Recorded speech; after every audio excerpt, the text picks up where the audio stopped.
Monday Morning Marketing Podcast is brought to you by Esther of IPA Group, bringing premier online promotion to your business. And Melanie of Stomp Social Media Training, who empowers business owners to manage social media and marketing for themselves.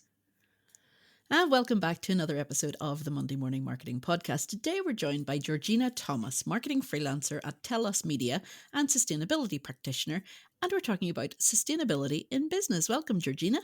Hello, it's so great to be here. I love your podcast. Oh, yay. We love that you love our podcast. Brilliant. Now, we're just going to get straight in to it because we don't, from listening to our podcast, we don't beat around the bush here. So, sustainability, what is it, first of all? Well, sustainability is really about not taking out more than we're putting in terms of the environment, social values, that kind of thing. So it's making sure that we've got enough resources to sustain us without depleting. So if I was to, print off a whole ream of paper from my emails and stuff, if I just go and plant a tree, is that, me being sustainable? Well, that's classed as offsetting, and that's a completely whole massive debate and argument around that. But actually, because I work for the forestry industry, I'm going to say that is sustainable. If you're going to use paper in your business, and it's FSC certified paper, which means it's from sustainably managed forests where they're never cutting down more trees than what they're planting, then actually go ahead and print that paper, because you're actually part of an industry that's doing some really great things for biodiversity and sustainable forests. So actually I'm in favour of printing something, not necessarily printing something if you don't have to, but in terms of using maybe packaging or printing flyers, because there's a place for traditional marketing still, as you know, I would say go for it if it's right for your business. Is it something that every business these days should make as a part of their mission statement, do you think? I think it would be good to, I don't believe in people forcing it into their mission statement if there's not something that they can make sustainable or improvements they can make. There's no point in forcing it unless you're actually planning on practicing it or actually changing your business. And do you think more people are becoming aware of it? Do you think people are making their choices by the sustainability message that people are sharing, if they actually remember to share it? Absolutely. It's growing, isn't it? Everyone can see from the news, from the way people are adapting their products, to the services out there, to the way people are talking about sustainability. It's getting bigger and bigger, especially since David Attenborough days, where it's just like talking about climate change. And now there's the whole microplastics issues and how it's ending up in waterways. There's a lot out there, and there's a lot more people seeing it and making sustainable choices, especially when they're shopping. Okay, so getting back to businesses, and a lot of our listeners are small business owners. Does that also, sustainability, does it also include, the equipment that you use, the lights that you have in your house or in your office? Does it include, how often you have your air conditioning on? I mean, how far do we have to go to cut back on things or change things in order to be sustainable? Okay, so this completely at the moment comes down to personal choice and a marketeer's own, or a business owner's, their own values, because there is no government legislation for small businesses in that way that there is for big business. And it's all about just understanding what difference you want to make. So we know at the moment that we should turn our lights off when in our home, cut down on heating if we don't need it, recycle, for example. They're just very basics that people are starting to do. And it depends on the person how far they want to go as part of their social values, really, and their environmental values. Okay, so it is all linked in then with social responsibility and at the minute a bit of personal choice. can you see the government then turning around? And I know we have audiences in different countries, but if one government starts doing it, they might all start doing it, where they will also enforce these rules, the same rules that they have for big business, on small business. I can't see them hugely enforcing it because it is the big business that are making the biggest impact in terms of reducing greenhouse gas emissions. That's the one biggest thing that gets talked about, becoming carbon neutral, becoming net zero. But you can see that they are changing policies that does force us down a certain route as in the everyday lives that we lead as just individuals in terms of the rules around packaging and that kind of thing. But it's the business, it's the bigger business that are being forced. But the smaller businesses, they're going to want to do it anyway because of the shift in consumer behavior. So they'll be forced down that route in terms of if they're making a product and you're marketing your product as a small business, you're going to be forced to make sure that it's as sustainable as possible because of the rules on plastic packaging, for example. So, to our listeners, and we're very, very lucky, we've got quite a nice global audience rounding up on the podcast. What kind of takeaways can you give people? Is there like downloads or books or services that you offer that can help people better understand how to make sustainability a true transformation process for their business? There is loads of resources out there. There's actually like the Small Business Hub, which is supported by the government, and it gives a step-by-step guide on how to reduce your own emissions. So that's the biggest thing that's tracked at the moment. A lot of people can't afford to pay for someone to do a life cycle assessment. So that's actually looking into a part of the business, say a product that someone launches a marketeer launches a physical book, and that could have a metal binder on it. Well, what's involved in that process? Well, you've got to get the metal from China. What are the transport emissions in that? What's the type of paper? Is the paper like recyclable? Is the product recyclable? And there's a whole assessment you can do on that. So that's the nitty gritty of it. But there's lots of things you could be doing just from using that SME hub, all about reducing your emissions yourself and your business. And then if you want to start looking at other things like your transport arrangements, how are you getting to work? Are you using office space? And does that office space, are you using a lot of electricity? And there's so many different aspects. It's so big, okay, to cover in this podcast that you'd have to drill down into parts of your business to know what changes you can make. And obviously, when you do make these efficient changes in cutting down your carbon footprint, there's often savings to be made as well. So it actually makes good business sense to cut down on what you're doing. So, do you think? I mean, there's these hubs which are great, areas to get information from. But do you think there's enough financial support being made available by? And I know you can only talk about the UK, but do you think there's sufficient support financially that can help make these changes possible for the businesses? And would it suit only corporates, or can it help smaller businesses or even sole traders? There are loads of pockets and funds out there, but it really does depend on the industry that person is in. So, for example, you're a business that wants to unlock funds to offset. There is things out there. This is a really bad example. I've got really bad examples in my head. I want a good example. Put you on the spot, didn't I? Sorry. Yeah, you did put me on the spot. Because there is loads of funding out there, but people have to look for it and it has to link to their business, like packaging and stuff. Mind you, packaging is not a good example either.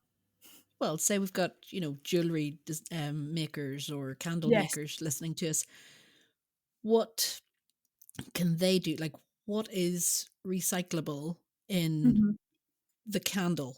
I mean, you've got the wax, Yeah. you've got the wick, but you've got the container. Like, how is that, Okay. Instead of taking your candle example, I'm going to take your jewellery example, because I've got a Okay. jewellery company that is one of my clients, and their biggest thing is they do buy some jewellery that's obviously been made, and obviously there's a production issue in that. In when you're mining those raw materials, there's going to be a carbon footprint associated with it, right? Which is going to be very hard for a small business to do anything about. But you can make choices in the products. So this business upcycles jewellery, or melts down any jewellery from elsewhere that people bring in and creates it into new pieces. So you can adapt your business model to make sure you're choosing the raw material, which is reused. So you're melting down old jewellery, so you're not taking a raw material out of the atmosphere. So that's a good one. That's a good example, I think. Yeah. And when it comes to wax sustainably, I bet there's issues. If you were to look into it, there must be issues around certain, especially like wax melts. There's chemicals that's been put in, and there's a lot of controversy around actually the sustainability of them.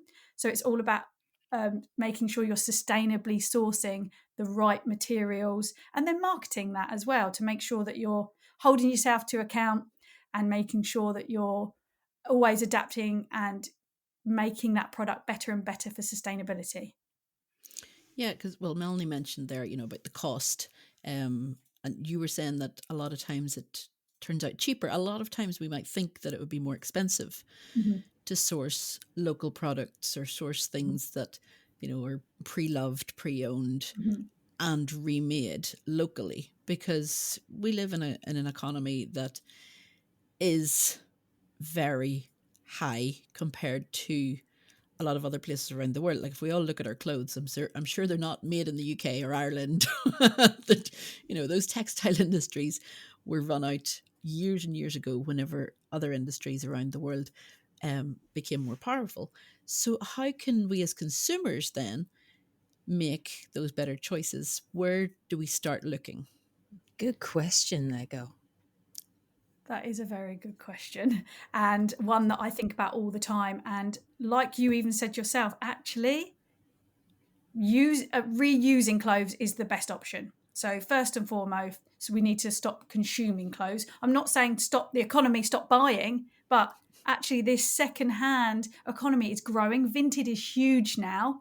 eBay is on Love Island now. eBay only promote their pre-loved stuff, don't they? And they're all wearing all the pre-loved items, which is great. It's all about that reuse. So that's the biggest one. And then if you're a business that's involved in clothing, that's a tough business to be in if you're selling clothes, because a lot of the time it's made from polyesters, which is made from fossil fuels. So as a consumer, the first thing you can do is definitely reuse, shop in charity shops, shop on Vinted, sell your old clothes, buy new clothes, visit boot fairs. That repurposing is the biggest way to know that you're doing something way better for the environment than something getting created from scratch and from that raw material, for sure. One of the classes that my eldest daughter does at school is called Junkature. Have you come across Junkature? I haven't. Junk couture. No. Yeah. Love the name. And it's a absolute revelation. In fact, I won't mention the school, but one of the students this year went and won herself a place in a Dubai competition from Wow. a competition here in Ireland, and her outfit was amazing, and it was all made by hand, and so even from the absolute grassroots now, they're trying to bring our next generation better informed, helping the more creative kids out there look towards a future where they're becoming more sustainable. In fact, there's almost a demand for it, isn't there? Yeah. You can't do something now without this being at least in your conversation or on your website, or so with this in mind, and the fact that our audience is definitely a lot more educated and more informed these days, do you feel, in your professional opinion, that people are talking about it enough for their companies and for their brands? I would love to say that they are, but okay. Well, You're sorry. live on Channel 4. Please do not swear. It's just because there's two sides for it. I deep down know that people are marketing, people are using what was the question again? This is so going as the outtake. Okay. The question I wanted to ask is, do you feel enough brands are talking about this? Because the next generation is so much better informed these days. There's a demand for sustainability and climate change education.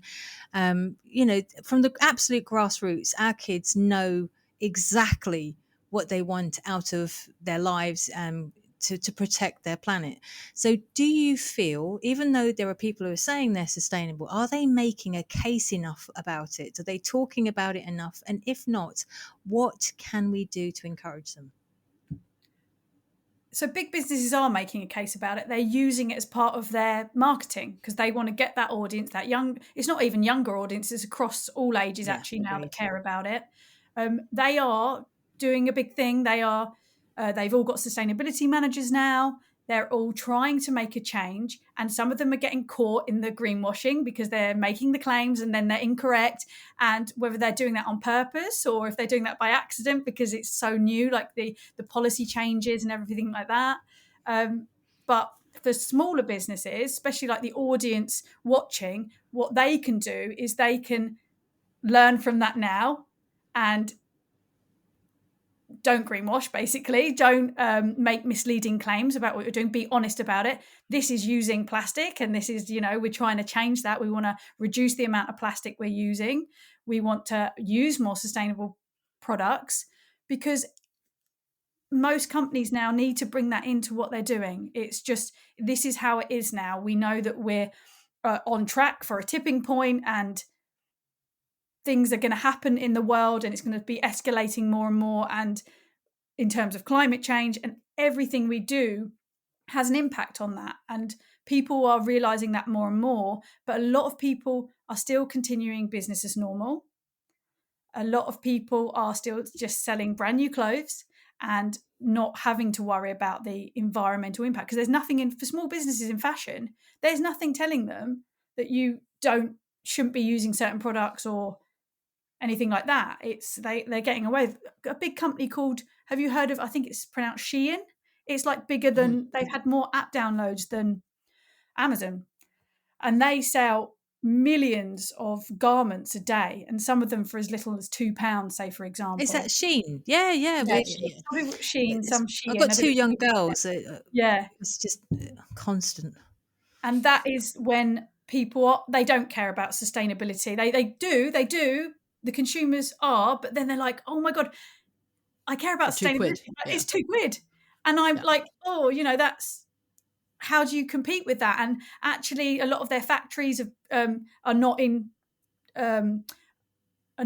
doing well in terms of not just environmental, but like in terms of the staff and everything like that. It's more, sustainability is more than just the environment. It's about people as well, and it's about protecting them. And we're still, as consumers, a lot of us are still making choices that are not great for the environment because cost is still comes into convenience as well, access and convenience. But this is why this topic was so important for us to highlight. We talk, we have a laugh talking about marketing a lot, and totally fair enough, but it's a passion for both myself and Esther, and I know I'm not speaking out of turn here for Esther, about climate change and sustainability. And that's why it was so important we get you on, Georgina. So how do we go about educating people better? Is it paid ads? Is it, speaking tours? Is it, how are we going to do this better? Leaflets. Print it off and put it through their door. For helpful traditional marketing. Do you know what? It's about placing value ahead of profits in what we do. So as businesses, yes, we know making a profit, that's the main goal. But if we can put that in with actually, if we can include sustainability within making profits as well, and thinking about everything we do has an impact, Yeah. and sharing that story with people and making some goals. So I want to be a net zero business by 2030 because it means a lot to our business, and this is how we're going to do it or try to do it. And then that's what I mean by the minute you start posting on social media and creating content around your story, then you're holding yourself to account, because your audience was like, you said that you were going to do this and make this product more like this. And so that's a really good start, I think. And that's what's important. People need to start talking about, especially small businesses, because we don't. As small businesses, we just sort of worry about it and then not talk about it like you guys are today. Actually, a lot of if we go on a social media feed of a small business, 9 times out of 10, they're not really talking about sustainability unless it's like really, really important to their business. That marketing spin is important in their business. But we could all be doing it as freelancers, as agencies, as small business owners. We should be talking about it, not just about our business, but we could be talking about it in terms of what's going on out there that we agree with or want to be part of, for example. And like you said too, it doesn't necessarily have to be overnight. You could, take a few years to really get this all set up and to understand it as well, because like you say, it's relatively new. It's a relatively new term, the whole, sustainability in business. We've been recycling in the house for years and years, but it's not worldwide either. I mean, there's lots of countries And around the that's not world that don't enough. recycle. The amount of Yeah. people who say, well, I recycle, well, good, but that's not enough. You need to do more. Yeah. You need to walk more instead of getting into a car. You need to take cloth bags with you instead of plastic ones, even the for life ones. There's so much more you can do. And I think, well, people say, well, I'm doing my bit, but honestly, you're not. There's still more you can do. Like we could talk about this for ages, but I just want Are to you telling me thank to shut up? Yeah. I want to thank Georgina for coming on today with us nutcases. And how can people get in touch with you, Georgina, and learn more either about Telus Media or about your sustainability part? You can either go to my website, which is telusmedia.co.uk, which there's not much information on there, to be honest, because it's a relatively new website. Do you need website help? I know someone who can help. Hi. It's relatively new and the information's probably not that up to date. So maybe find me on LinkedIn, because I do like using LinkedIn. I'm a big user on there, and my LinkedIn is, do I have it to hand? No, I've probably changed it a few times. Oh, it's Get Management. Oh gosh, We'll put it at years the ago bottom. when I was a music manager. Okay, sorry. You can find me just Georgina Thomas on LinkedIn. There's about 1,000 Georgina Thomases, but hopefully they find me through you.